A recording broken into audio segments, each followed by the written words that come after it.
Таш көмүр шаарында 200-ге жакын тургунга көмүр таркатылып берилди. Социалдык жактан колдоого муктаж жана мүмкүнчүлүгү чектелген жарандар үчүн мындай колдоо өзгөчө алкоого татыктуу дешет жергиликтүүлөр. Ыраазычылык билдирип кетем.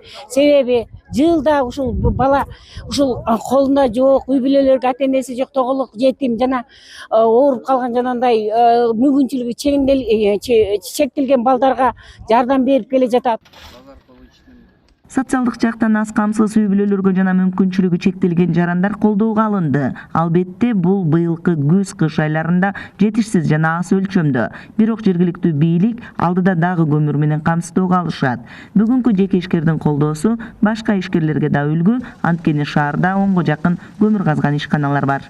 Мына бүгүнкү күндө 184 адамдын тизмесин социалдык өнүктүрүү башкармалыгынан алып, мына бүгүн ар кимибизне, ар бир жаранга 10 каптан көмүрлөр таркатылып атат. Эгер дагы жетпей калса, тиги скалаттан списоги менен скалаттан таркатылат. Ал боюнча биз Акбалаев Төлө мырза менен сүйлөшүүлөр жүргүзүлдү.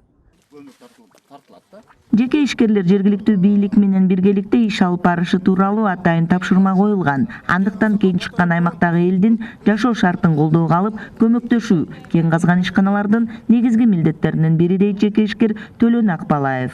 Бизге күзүндө коюлган тапшырма боюнча Бакыт Төрөбаевдин ошол элди көмүр менен камсыз кылуу боюнча жумуш алып барып жатабыз.